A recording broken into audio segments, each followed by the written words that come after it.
Ya, kalau bulu ketiaknya udah muncul, itu berarti positif lah bahwa dia punya hormon. Bulu ketiaknya belum tumbuh, payudaranya juga mohon maaf masih apa ya rata gitu ya. Ya berarti kita curiga. Ya, pembalutnya tipis atau tebel, tembusnya seberapa kan repot ini kan. Berbau busuk, ya ini atau gatal.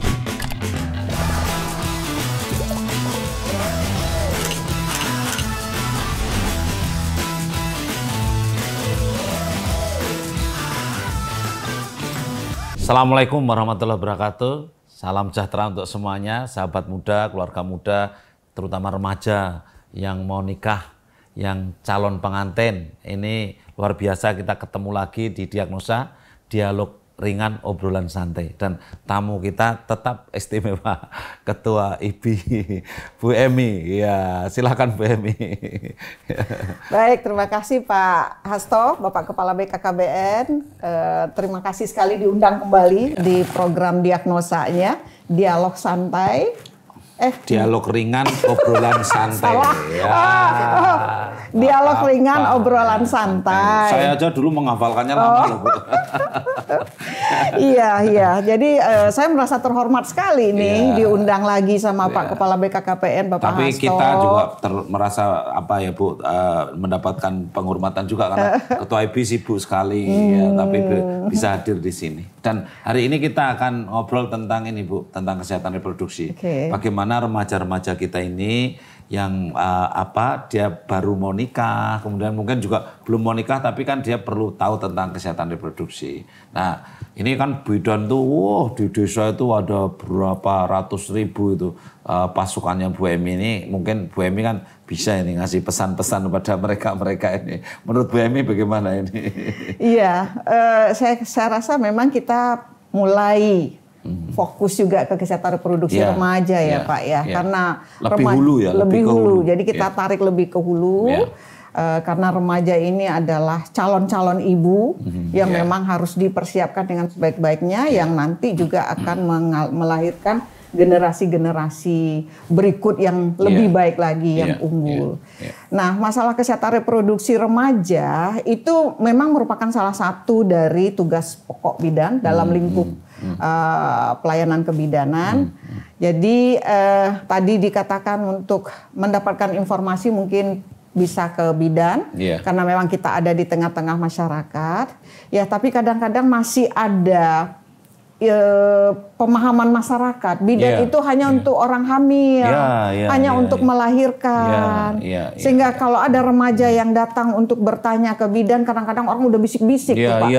Itu masih SMA kok, dia ke tempat bidan, klinik bidan, kok datang ke bidan. Nah, padahal penting. Bukan. Remaja itu dia harus punya informasi, harus tahu bagaimana dia perilakunya untuk menjaga kesehatan reproduksi remajanya, alat-alat reproduksinya, perilaku yang sehat. Kadang sekarang ini kan kita remaja-remaja dengan segala permasalahannya ya Pak ya. Kebebasan, pergaulan, ada mohon maaf ada free sex-nya di sana, narkobanya. Jadi gangguan-gangguan mental pada mereka. Mereka bilang ada toxic people, ada toxic relationship. Itu kan toksik itu ngeri lah. Jadi betul kata Bu Emy ya, bahwa bidan tidak hanya nolong persalinan loh, dia juga ngasih konseling bagaimana persiapan untuk hamil, kemudian persiapan untuk nikah gitu. Kalau sekarang ini kan ada, ya kemarin Pak Wakil Presiden juga ngasih himbauan kalau sudah nikah, mau siap nikah ya jangan ditunda-tunda gitu. Jadi ini banyak remaja-remaja itu yang tanya, kemudian ini gimana nih kok supaya jangan ditunda-tunda itu. Jadi Bu Emy gimana? Menurut Bu Emy gimana itu? Ya sebetulnya nikah itu ya memang tidak perlu ditunda, tapi yang paling penting adalah memang siap untuk menikah. Kalau udah siap ya nggak usah ditunda. Tapi persiapan pernikahan itu kan banyak. Persiapan dalam konteks fisiknya, secara biologis, sudah siap belum untuk nanti dibuahi. Kemudian persiapan mental, persiapan finansial tentunya. Karena pernikahan ini satu peristiwa yang luar biasa, jadi harus dipersiapkan. Tidak bisa, harus direncanakan dan dipersiapkan. Nah, jadi kalau sudah siap semuanya ya nggak perlu ditunda. Ya, betul sekali ya. Jadi maksudnya itu begini loh, secara biologis itu kalau udah siap tuh ya kalau perempuan umurnya di atas 20 tahun. Ya. Kalau BKKBN kampanye 21-25 ya, 21 itu perempuannya, 25 itu suaminya. Nah, kalau sudah 21 kemudian sudah siap nikah seperti yang sampaikan Bu Emy, ya kalau mau nikah ya nikah saja, jangan ditunda-tunda. Kenapa? Kalau ditunda-tunda nggak baik. Kalau perempuan itu sekarang kayak lucu Bu Emy ya. Jadi kalau data di BKKBN ini ada LC-Mil, elektronik siap nikah siap hamil. Jadi data perempuan yang nikah ini itu antara yang terlalu muda sama terlalu tua lebih banyak yang terlalu tua. Gitu. Ya. Jadi yang lebih dari 35 tahun itu lebih banyak dibandingkan yang kurang dari 20 tahun. Gitu. Makanya saya kira imbauan Pak Wapres itu betul untuk perempuan yang usianya di atas 20 tahun yang sudah siap nikah, nikahlah. Karena kalau lebih dari 35 tahun, hamil itu juga berisiko. Jadi akhirnya ada kehamilan risiko tinggi kalau hamilnya di atas 35 tahun. Ini Bu Bidan sering sekali Bu Emy, oh ini udah KRT. Saya pikir KRT itu Kanjeng Raden Tumenggung. Ternyata maksudnya KRT itu kehamilan risiko tinggi itu. Jadi singkatan itu macam-macam itu. Oleh karena itu ini pentingnya persiapan. Nah, tentang kesehatan reproduksi ini kan banyak aspek Bu Emy ya. Jadi seperti katakanlah anak-anak muda ini ada yang masalah menstruasi, kemudian masalah penyakit infeksi menular itu. Mungkin kalau menurut Bu Bidan itu bagaimana konseling-konseling di daerah supaya anak-anak remaja ini bisa mencegah terjadinya penyakit menular seksual, kemudian juga gangguan-gangguan seperti menstruasi.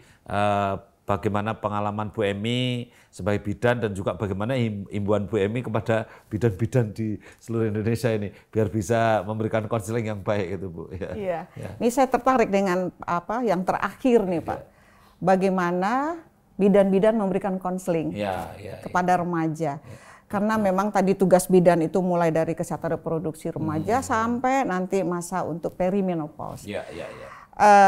Sekarang ini kecenderungannya memang masyarakat itu menganggap bidan itu tadi untuk ibu hamil saja dan lain. Jadi kalau ada remaja ingin mendapatkan informasi berkaitan dengan menarknya, menstruasi pertama, apa yang harus dia lakukan, itu kadang-kadang masyarakat udah curiga aja. Kalau datang ke tempat bidan, wah jangan-jangan hamil gitu ya, padahal bukan.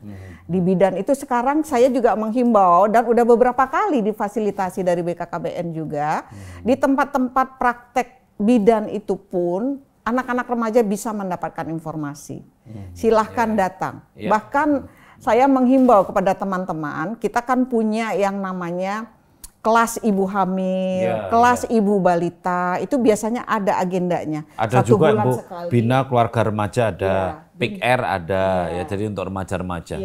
Nah di klinik bidan itu belum terlalu banyak lebih kepada kelas ibu hamil, kelas ibu balita. Nah itu alangkah baiknya juga di tempat bidan membuka kelas-kelas kesehatan reproduksi remaja. Nah jadi karena ini salah satu dari tugas pokok bidan Pak.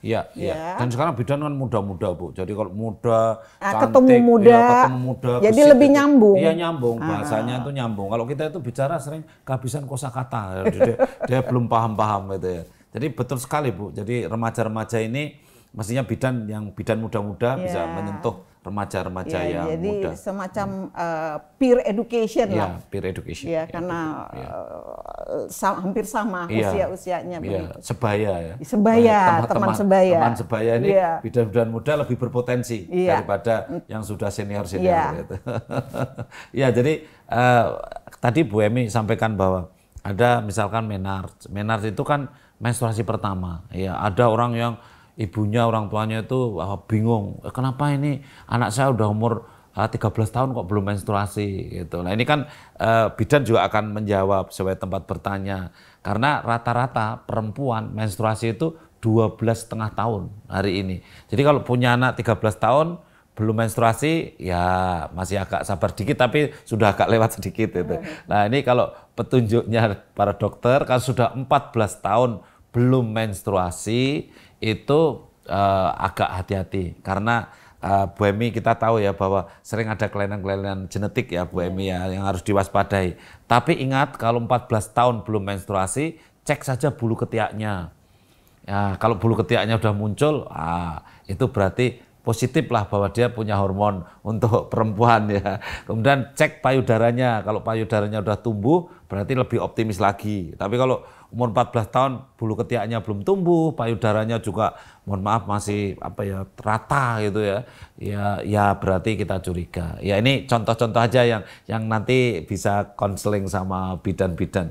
Tapi Bu Emi kan pengalaman bidan itu banyak sekali ya. Kadang-kadang kan ada orang yang menstruasinya tidak kayak tadi misal menar telat atau terlalu awal, tapi ada yang banyak sekali, ada yang itu kalau menurut pengalaman Bu Emi gimana ketika memberikan konseling pada remaja yang menstruasinya banyak sekali atau mainnya kadang-kadang nggak teratur atau kesakitan ya. Iya. Nah, kalau kita sudah menemukan kasus-kasus seperti itu, bidan di samping memberikan edukasi tentang kesehatan reproduksi remaja, bagaimana mengelola pada saat haid, tapi kalau ada kasus-kasus seperti ini kita harus berkolaborasi. Ya, yang mensnya terlalu banyak atau terlalu sakit begitu ya. Yaitu kita curiga ada sesuatu sehingga kita akan berkolaborasi dengan profesi dokter obgyn atau ke puskesmas gitu ya. Jadi memang peran bidan di kesehatan reproduksi remaja ini sangat berpeluang, Pak, untuk bisa memberikan edukasi. Kenapa? Kadang-kadang remaja itu untuk bicara dengan orang tuanya sendiri malu. Curhat dengan orang tuanya. Curhat dengan orang tua malu, mau bertanya malu, begitu ya. Dan kadang-kadang orang tua yang mungkin pemahamannya juga belum cukup bagus, tidak memberikan pengarahan juga. Nanti kamu akan mendapatkan menstruasi, kamu harus begini, harus ganti softtek sehari berapa kali. Itu kadang-kadang dialog itu tidak terjadi, Pak, di keluarga.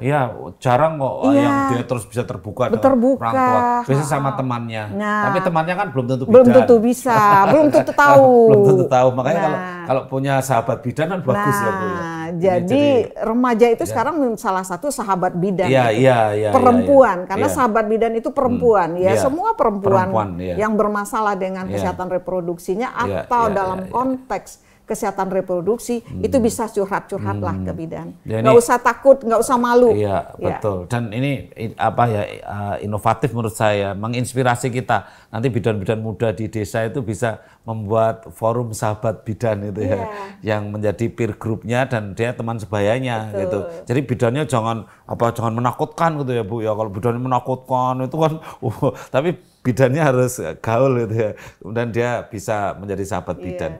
Karena sebetulnya pengetahuan menstruasi itu mudah sekali diterjemahkan. Misalkan kalau ini mainnya banyak sekali gitu. Nah, bagaimana ukuran banyak? Bidan bisa diskusi.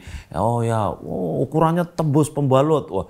Pembalutnya tipis atau tebel, tembusnya seberapa kan repot ini kan. Tapi kan kadang-kadang bidan dengan enak itu bisa ini bergumpal-gumpal tidak.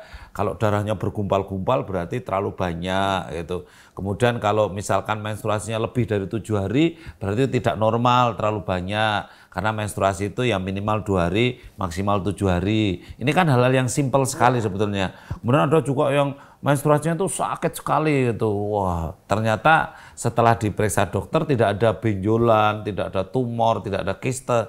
Sebetulnya kalau dysmenorrhea atau menstruasi yang sakit sekali bisa datang ke bidan nanti bidan biasanya konsul ke dokter juga kerjasama seperti sama Bu Emi, kadang-kadang dikasih pil KB ya Bu ya.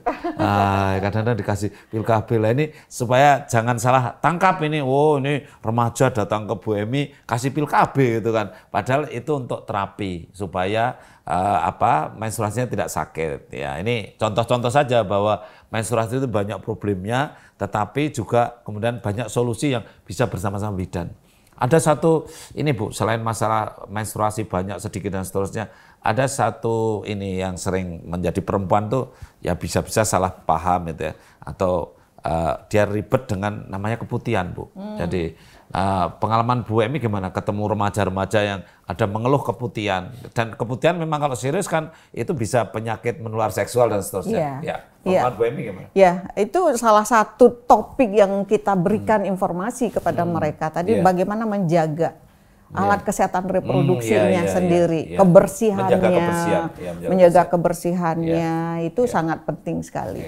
Jadi kalau ada kejadian-kejadian seperti itu ya jangan ditahan-tahan saja, keputihan yang berlebihan dan lain sebagainya, berbau misalnya. Nah itu bisa kemungkinan memang ada sesuatu yang harus kita antisipasi.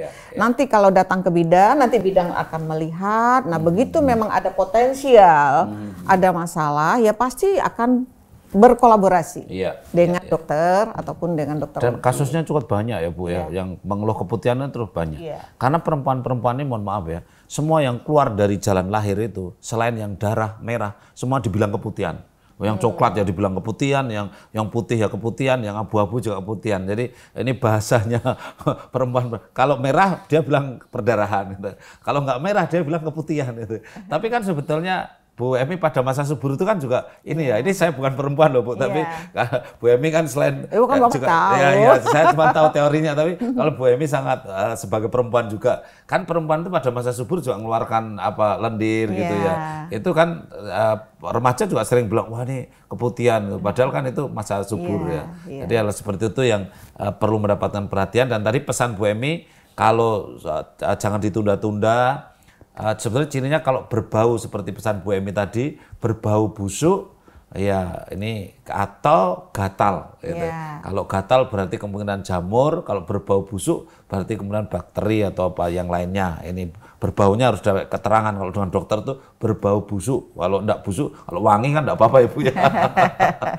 Jadi ini problem keputihan sering sekali, tetapi pesan Bu Emi, jagalah kebersihan, itu penting sekali. Ya, jaga kebersihan organ perempuan. Saya tambahkan bahwa organ perempuan tuh dari luar sampai dalam, ini Bu Emi tahu persis bahwa ini tuh apa ya, terkonek ya Bu Emi ya, lewat rahim, saluran telur kanan kiri sampai ke rongga perut itu terkonek gitu. Jadi kalau mohon maaf kalau ada bakteri pintu masuk ya, ada pintu masuk dari dari jalan lahir masuk ke atas, terus bakteri bisa masuk sampai rahim, ke kanan kiri saluran telur sampai ke rongga perut itu. Sehingga akhirnya rongga perutnya bisa bernanah itu. Inilah apa ya, keistimewaannya perempuan. Ya, karena ya pintu masuknya itu bisa sampai dalam. Kalau laki-laki kan lumayan Bu Emi, lebih sekti sedikit lah ya. Lebih simpel. Kalau dari luar masuk buntu. Paling tidak ada yang sampai rongga perut laki-laki itu. Paling-paling ke ginjal kanan kiri itu. Jadi enggak, bedanya laki-laki dengan perempuan clear, menjaga kebersihan tentu menjadi kunci yang luar biasa. Dan Bu Emi mungkin tipsnya juga kalau ada orang yang keluarnya nyeri sekali saat haid ya Bu ya. Itu kalau sementara ini kalau bidan-bidan bagaimana cara menghandle-nya ya? Iya, bicara kalau nyeri sekali pada saat haid itu sebetulnya sih umum juga ya, dirasakan oleh setiap perempuan, pasti ada perubahan ya. Tapi kalau nyerinya itu berlebihan, nah itu yang harus kita waspadai juga. Itu salah satu juga indikasi-indikasi, tadi mungkin banyak, berbau, warnanya kuning, sangat kesakitan, ya ini kita juga harus sudah kolaborasi. Jadi jangan ditunda-tunda kalau mengalami situasi seperti itu. Jangan ditahan saja, jangan malu menceritakan. Ya datanglah ke bidan. Karena bidan itu sahabat perempuan. Mungkin sebagian besar bidan-bidan ini masih muda-muda. Tapi kan yang tua juga nggak masalah. Karena bidan tua tapi perasaannya muda tuh, anunya masih muda. Ada bidan itu yang merasa dia tua, termasuk saya. Jadi nggak usah takut juga, misalnya datang ke bidan-bidan di tempat yang terdekat lah ya. Jadi nggak usah khawatir. Karena bidan temannya muda-muda semua, jadi merasa muda kan. Orang nggak ada tuh nenek-nenek hamil kan nggak ada. Jadi kan jadi meskipun bu bidannya itu udah senior, tetapi temannya yang muda-muda, ya karena yang hamil yang muda. Itu jadi dan setuju. Bidan itu kenapa merasa selalu muda? Karena mereka ada kepuasan tersendiri, Pak. Begitu menolong melahirkan, lahir anaknya sehat, melihat keluarganya happy, itu bidannya luar biasa juga senangnya. Jadi hormon-hormon kemudahan, endorfin itu juga selalu dopaminnya ada. Dopaminnya naik. Iya, begitu nolong persalinan ngeden tuh, gitu terus langsung bayinya nangis cenger gitu kan, nangis itu langsung kita tuh senengnya luar biasa. Karena apa? Wah, bayinya sehat itu. Jadi yang seneng bukan cuma orang tuanya, bidannya juga seneng. Karena bidannya udah nunggu 2 jam suruh ngeden terus loh. Ayo ngeden Bu, ayo ngeden Bu. Nggak terus juga Pak suruh ngeden. Artinya kita ini kan ikut tegang ya, kadang-kadang kita, aduh gitu, belum lahir-lahir itu. Makanya begitu lahir, rasanya plong gitu, enak sekali. Karena memang bidan ini kan karakteristiknya kita melayani orang-orang yang sehat. Kita bukan orang sakit yang kita orang melahirkan orang sakit, orang dan sehat. Kita melayani orang atau keluarga-keluarga yang happy. Keluarga datang hamil, dia bahagia dengan kehamilannya, mengharapkan kelahiran anaknya. Jadi bidan itu terbawa suasana. Terbawa suasana, dia juga ikut happy, melihat keluarganya happy. Ya begitu Pak. Jadi kita tidak melayani orang sakit. Ini pesan dari Ketua IB loh. Jadi kalau ada bidan kok cepat tua, perasaannya tua, itu salah itu. Jadi bidan harus hanyut larut dengan pasiennya. Pasiennya happy, bidannya ikut happy. Jangan sampai pasiennya happy, malah bidannya tidak happy. Bahkan sebaliknya, kalau pasiennya kelihatan kurang happy, bagaimana membangkitkan suasana dengan memberikan informasi, bagaimana supaya ibu ini happy, ya kita minta suaminya sayangin istrinya, beri dukungan. Inilah luar biasa kita ketemu dengan pelayan masyarakat bidan yang betul-betul menjiwai. Mungkin Bu Emy sebagai closing statement ini pesan kepada keluarga muda, kepada yang mau nikah, kepada juga pada bidan-bidan ini yang ada di lapangan yang juga masih muda-muda. Silakan Bu Emy. Ya dari diskusi kita tadi kita bisa melihat bahwa kesehatan reproduksi remaja itu salah satu tonggak atau tahapan yang sangat penting untuk membangun kualitas manusia di masa yang akan datang. Jadi kita mulailah memikirkan bagaimana memberikan edukasi kepada remaja dan teman-teman bidan kita lingkup asuhan kebidanan kita mulai dari pelayanan kesehatan reproduksi remaja. Jadi bagaimana kita juga membuka ruang kepada remaja-remaja bisa berdiskusi, datang ke tempat kita memberikan edukasi, informasi agar remaja-remaja itu dapat menjaga kesehatannya, merawat organ-organ reproduksinya. Dan sekarang kan juga ada di Posyandu itu Pak, di Posyandu juga ada untuk Posyandu remaja. Posyandu remaja, kegiatan genrenya, generasi berencana.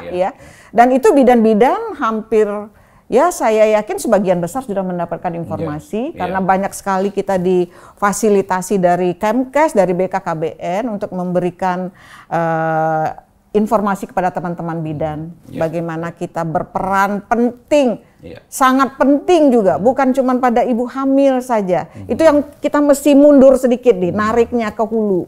Selama ini kita fokusnya ibu hamil, kita tunggu aja orang hamil datang. Padahal mestinya sebelum dia hamil, kita sudah mempersiapkan dengan informasi edukasi.